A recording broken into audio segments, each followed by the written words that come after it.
Good afternoon everyone. तो चलिए, जैसे कि मैं अमेंडमेंट की वीडियोस मेरी पार्ट 1 में आपने देखी होगी, तो आज है पार्ट 2 जो हम बाकी अमेंडमेंट है इसको आज कंप्लीट करेंगे। तो बात करते हैं, चलिए पहले संविधान संशोधन में सबसे पहले जो अमेंडमेंट था आपका, जो मैंने कल 5 बताए थे, आज इसके अलावा फिर 5 बताऊंगी। ऐसे करते करते सारे अमेंडमेंट हम कंप्लीट कर लेंगे, फिर हम आएंगे आर्टिकल्स पे जो कि मोस्टली एग्जाम्स में पूछे जाते हैं। तो आज का जो अमेंडमेंट है वो स्टार्ट करते हैं 44 अमेंडमेंट, यानी 44वां संविधान संशोधन क्या था।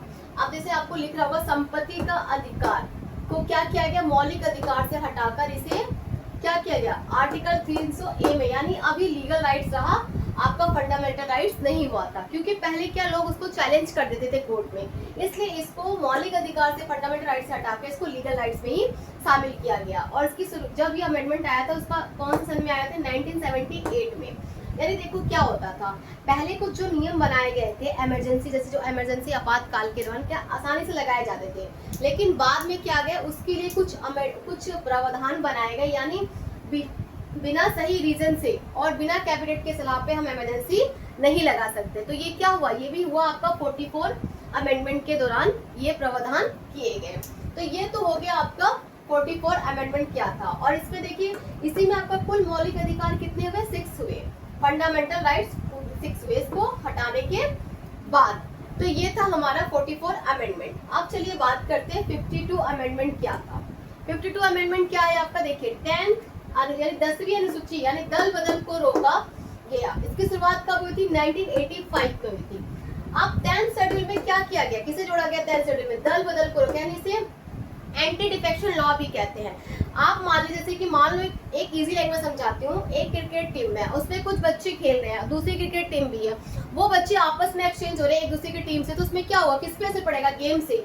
ऐसे ही हमारे नेता हैं, अगर अपोजिशन में जाए फिर इस पार्टी में दल बदल करे, तो उससे क्या होगी, आपकी राजनीति गड़बड़ हो जाएगी। इसलिए कुछ नियम लाए गए जिससे क्या हुए कि इसे रोका जा सके, इसलिए एंटी डिफेक्शन लॉ को भी रोका जाए, इसलिए इसको 10th अनुसूची को इसमें डाला गया, जोड़ा गया। और ये अमेंडमेंट लाया गया 52 अमेंडमेंट। जैसे कोई एमपी और एमएलए क्या करे, अगर वो एक अपनी पार्टी को छोड़ के दूसरी पार्टी में जाता है तो क्या होता है, उसकी सदस्यता को खत्म कर दिया जा सकता है। तो ये नियम इसी अमेंडमेंट में लाया गया। तो ये हुआ हमारा 52 अमेंडमेंट। तो ये ही मेन होता है एंटी डिफेक्शन लॉ। अगर आए ऑप्शन में कि किस अमेंडमेंट में आया था, तो आप बता सकते हैं उसको 52 अमेंडमेंट में। अब चलिए बात करते हैं आपका 61 अमेंडमेंट क्या है।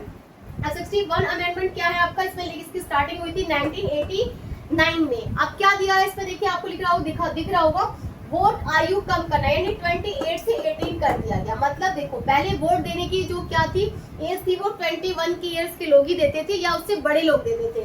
लेकिन सरकार ने सोचा जो 18 ईयर्स ओल्ड बच्चे होते हैं, वो भी युवा होते हैं, तो उनको भी देश के भविष्य कहलाए जाते हैं, उसमें उनका अहम हिस्सा होता है, तो उनको भी वोट देने का अधिकार है। इसीलिए ये आपका जो किया गया 21 से 18 कर दिए गए वोट देने का राइट। ये हुआ आपका किस अमेंडमेंट में, 61 अमेंडमेंट में। ठीक है, ये था आपका वोट आयु कम करने का। तो ये हो गया आपका 61 अमेंडमेंट। अब चलिए बात करते हैं 73 अमेंडमेंट की, यानी 73वां संविधान संशोधन क्या था।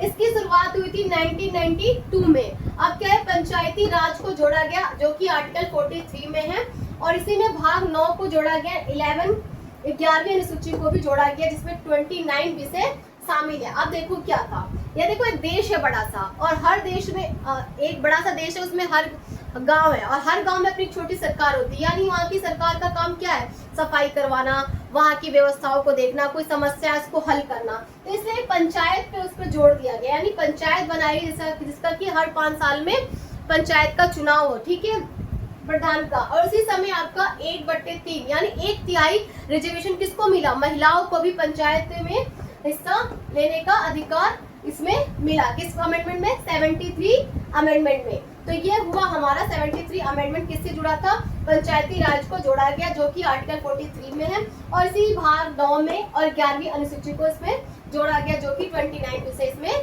शामिल है। अब चलिए बात करते हैं 74 अमेंडमेंट क्या है। अब देखो 74 अमेंडमेंट क्या, उल्टा ही है सीधे।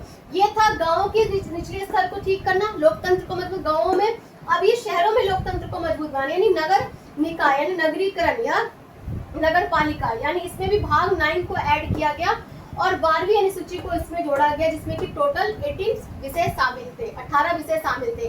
इसमें भी क्या एक बड़ा देश है और हर बड़े देश में एक हर शहर है और हर शहर की व्यवस्थाओं को ठीक करना, साफ सफाई का ध्यान रखना, वहाँ की समस्याओं को ध्यान रखना। तो क्या क्या नगर पालिका और नगर निगम का चुनाव हर साल 5 साल में कराया जाए, जिससे कि वहाँ की लोकतंत्र को मजबूत बनाया जाए। और इसमें भी 1/3 यानी 1/3 महिलाओं को आरक्षण मिला कि वो भी शहरों के हिस्सों में भाग ले सकते हैं, शहरों के विकासकरण में भाग ले सकते हैं। तो ये हमारा जो अमेंडमेंट था वो हमारा नगरीकरण यानी शहरों की पंचायती राज समझ सकते हैं आप इसको एक तरीके से, नगर पालिका और नगर निगम से रिलेटेड है। और 73 हमारा उल्टा गांव से। तो ये दोनों सीक्वेंस में 73 हमारा पंचायती राज से और 74 अमेंडमेंट हमारा 1992 में आया, जो कि हमारा नगरीय निकाय। दोनों का ईयर सेम ही है, देखिए, बट ऐड किया गया इसको। इसमें हमारा भाग 9A को ऐड किया गया और 12 अनशेड्यूल यानी 12वीं अनुसूची को उसमें ऐड किया, इसमें कि टोटल 18 विषय शामिल थे। तो ये तो हमारा संविधान संशोधन कौन कौन से आज हमने पढ़े, 44 अमेंडमेंट, 52 अमेंडमेंट, 61 अमेंडमेंट, 73 अमेंडमेंट और